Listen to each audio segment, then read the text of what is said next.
3 ജെയ്ഷെ മുഹമ്മദ് ഭീകരർ ബീഹാറിലേക്ക് നുഴഞ്ഞു കയറിയിരിക്കുന്നു. ബീഹാർ അതീവ ജാഗ്രതയിലാണ്. 2 മാസത്തിനുള്ളിൽ അവിടെ തെരഞ്ഞെടുപ്പ് നടക്കാൻ പോവുകയാണ്. ഈ സാഹചര്യത്തിൽ ഇത്തരത്തിലേക്കുള്ള ഒരു ആക്രമണമോ വല്ലതും ഉണ്ടായിക്കഴിഞ്ഞാൽ അത് ഗുരുതര പ്രശ്നങ്ങൾ ഉണ്ടാക്കും. ശരിക്കും ഇവർ എവിടെ നിന്നാണ് നുഴഞ്ഞു കയറിയത്? പാകിസ്ഥാൻ അതിർത്തിയിലല്ലല്ലോ. ബീഹാർ എന്ന് പറയുന്നത് ഏതാണ്ട് കിഴക്കൻ മേഖലയിലാണ്.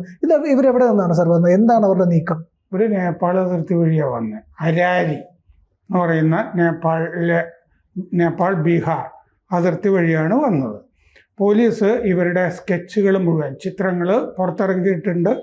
എന്തെങ്കിലും ഒരു വിവരം കൊടുക്കുന്നവർക്ക് 50,000 രൂപ ഇനാം പ്രഖ്യാപിച്ചിട്ടുണ്ട്. അപ്പോൾ നേപ്പാൾ അതിർത്തി ജില്ലകളുണ്ട്. ബീഹാറിന് അതിർത്തി പങ്കിടുന്ന പല ജില്ലകളുമുണ്ട്. അപ്പോൾ നിയമസഭാ തിരഞ്ഞെടുപ്പ് കുളമാക്കണം എന്നുള്ളത് മാത്രമല്ല ഉദ്ദേശം. സെപ്റ്റംബർ 15-ാം തീയതി മോദി അവിടെ പൂർണിയയിൽ ഒരു വിമാനത്താവളം ഉദ്ഘാടനം ചെയ്യുന്നുണ്ട്, പുതുതായിട്ട് വരുന്നത്. അപ്പോൾ മോദി സെപ്റ്റംബർ 15-ാം തീയതി വരുന്നു എന്നുള്ളത് പൂർണിയയും നേപ്പാൾ അതിർത്തിയിലാണ്. അപ്പോൾ ആ എയർപോർട്ട് ഉദ്ഘാടനമുണ്ട്. പിന്നെ സീമാഞ്ചലിൻ്റെ വികസനം എന്നുള്ള നിലയ്ക്കാണ് ഈ എയർപോർട്ടൊക്കെ ഉദ്ഘാടനം ചെയ്യുന്നത്. പുതിയൊരു എയർപോർട്ട് ബീഹാറിൽ വരുന്നു. വലിയ വികസനമല്ലേ? അപ്പോൾ മോദിക്ക് ഒരു ഭീഷണിയും കൂടി ഇതിൻ്റെ അകത്ത് ഒളിഞ്ഞു കിടക്കുന്നുണ്ട്. ഈ ജെയ്ഷെ ഭീകർ വരുന്നതിൻ്റെ അകത്ത് സാധാരണ വാർത്തകളിൽ കാണാത്തൊരു കാര്യമാണ് ഞാൻ ഈ പറയുന്നത്. ഈ പൂർണിയയിലെ ഉദ്ഘാടനം ഉണ്ട്, അതുകൊണ്ട് കൂടിയാണെന്നുള്ളത്. നേപ്പാൾ കടന്ന് കിഴക്കൻ ചമ്പാരനിലെ മോത്തിഹാരി ഇവരെത്തി എന്നുള്ളതാണ് വിവരം.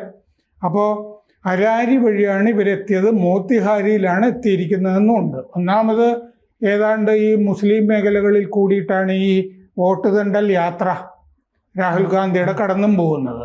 മാത്രമല്ല, കഴിഞ്ഞ ദിവസം ദർഭംഗയിൽ ഒരു മുസ്ലിം സംഘാടകൻ ആണ് സംഘടിപ്പിച്ചത് ഈ രാഹുൽ ഗാന്ധിയുടെ റാലി. ആ റാലിയിൽ വെച്ചിട്ട് മോദിയുടെ അമ്മയെ തെറി വിളിച്ചു ഇവർ മൈക്കിൽ കൂടി, കോൺഗ്രസ് പ്രവർത്തകർ. ഇങ്ങനെ ആകെ കുളം കലക്കാനുള്ള ശ്രമമാണ്. ഏതായാലും തോറ്റുപോകും രാഹുൽ ഗാന്ധിയും കൂട്ടരും RJD എന്നുള്ളത് ഇന്ത്യ ടുഡേയുടെ തന്നെ മൂഡ് ഓഫ് ദി നേഷൻ പോളിൽ വന്നിട്ടുണ്ട്. അപ്പോൾ ആകെ വഷളാണ്. ഈ വോട്ട് ജോലിയിൽ നിന്ന് ഇങ്ങനെ പറഞ്ഞുകൊണ്ടിരിക്കുക എന്നല്ലാതെ തോറ്റുപോകുന്നുള്ള ഉറപ്പാണ് ബീഹാർ തെരഞ്ഞെടുപ്പിൽ. ഇത് പറഞ്ഞുകൊണ്ടിരിക്കുക. ഇപ്പോൾ EVM ഏൽക്കുന്നില്ല മെഷീൻ, അതുകൊണ്ട് ഇത് പറഞ്ഞുകൊണ്ടിരിക്കുക. അപ്പോൾ മോദിയും ഷായും എല്ലാം അലർട്ട് ചെയ്തിട്ടുണ്ട് ഈ ഇത്തരം കാര്യങ്ങളിൽ. പിന്നെ മോദി അടുത്ത് തന്നെ അവിടെ വരുന്നു. അമിത്ഷാ വരാൻ പോകുന്നു. അമിത്ഷാ അടുത്ത കാലത്ത് സീതാക്ഷേത്രം സീതാമാറിയിൽ ഉദ്ഘാടനം ചെയ്യാൻ വന്നിരുന്നു. രാഹുൽ ഗാന്ധി അവിടെ ഓൾറെഡി ഉണ്ട്. ഈ സമയത്താണ് 3 ജെയ്ഷെ ഭീകരർ നുഴഞ്ഞു കയറിയിരിക്കുന്നത്. ആ ജെയ്ഷെ ഭീകരരുടെ പേര് ഹസ്നൈൻ അലി അവാൻ, ആദിൽ ഹുസൈൻ, മുഹമ്മദ് ഉസ്മാൻ. ഇതിൽ ഹസ്നൈൻ വന്നിരിക്കുന്നത് റാവൽപിണ്ടിക്കാരനാണ്, ആദിൽ ഉമർകോട്ടുകാരനാണ്, ഉസ്മാൻ ബഹവൽപൂരിൽ നിന്നാണ്. ബഹവൽപൂർ ഭീകര കേന്ദ്രമാണല്ലോ. 1300 കിലോമീറ്റർ നേപ്പാളുമായിട്ട് ബീഹാർ അതിർത്തി പങ്കിടുന്നുണ്ട്. 1300 കിലോമീറ്റർ വലിയ അതിർത്തിയാണ്. 23 ജില്ല, 50 മണ്ഡലം ഉണ്ട് ഇത്രയും ഭാഗത്ത്.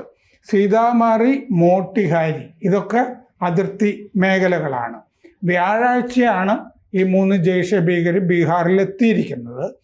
വെള്ളിയാഴ്ച ബേട്ടിയയിൽ ഉണ്ടായിരുന്നു എന്ന് പറയുന്നു. അത് നേപ്പാൾ അതിർത്തിയാണ്.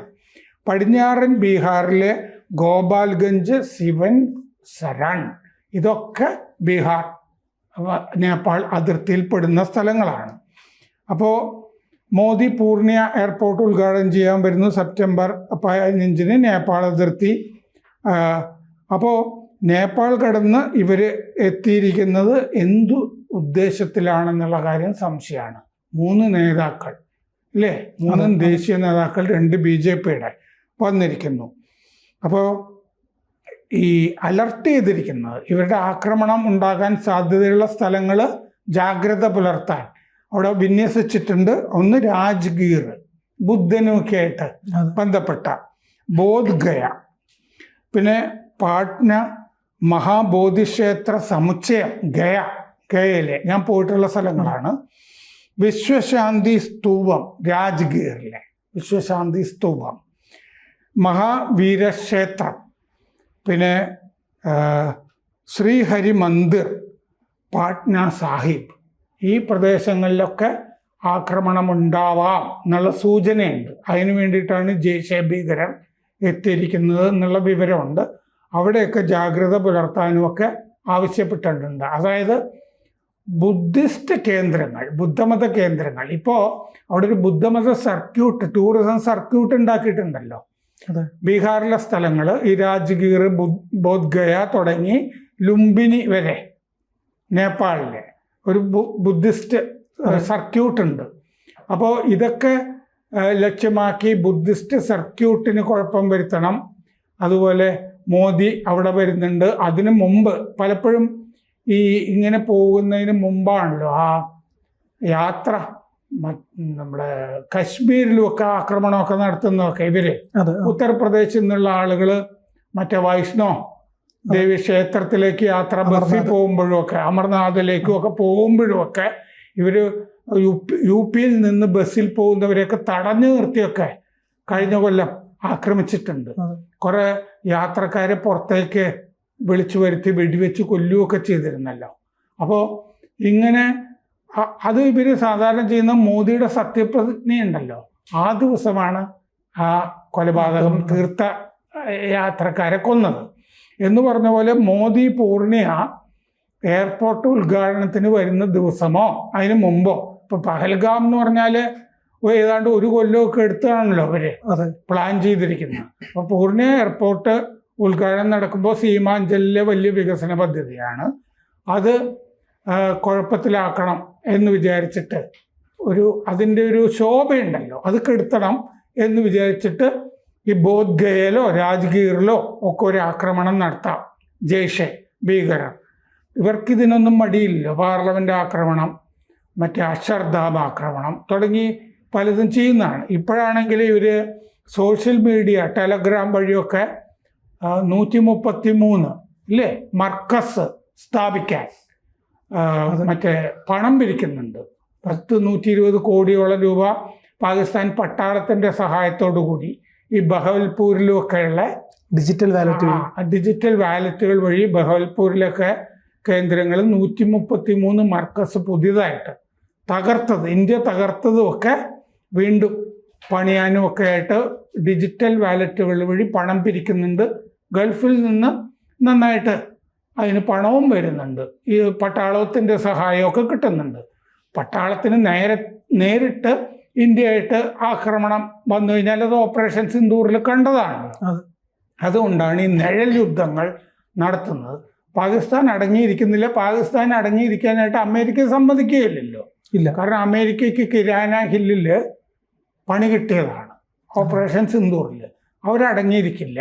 പാകിസ്ഥാൻ ഉപയോഗിക്കുന്നതിൽ അമേരിക്കയും ട്രംപും ഒക്കെ ശ്രദ്ധിക്കും. അതുകൊണ്ട് ഈ ജെയ്ഷെ ഭീകരരുടെ പേര് അവൈലബിൾ ആണ്. അതിലൊരാൾ ബഹവൽപൂരിൽ നിന്നുമാണ്. അപ്പോൾ ഇവർക്ക് ജെയ്ഷെ മുഹമ്മദിൽ നിന്ന് നല്ല പരിശീലനവും കിട്ടിയിട്ടുണ്ട്. എന്താണ് ചെയ്യേണ്ടത് എന്നുള്ള ദൗത്യത്തിനെ പറ്റി പഠിപ്പിച്ചും വിട്ടിട്ടുണ്ട്. ഇതാണ് നമുക്ക് ഈ ജെയ്ഷെ ഭീകരന്മാർ ബീഹാറിൽ എത്തിയതിനെ പറ്റിയിട്ടുള്ള വിവരം. കൂടുതൽ വാർത്തകളും വിശേഷങ്ങളും നിങ്ങളിലേക്ക് എത്താൻ ABC മലയാളം സബ്സ്ക്രൈബ് ചെയ്യുക, ബെൽബട്ടനും അമർത്തുക.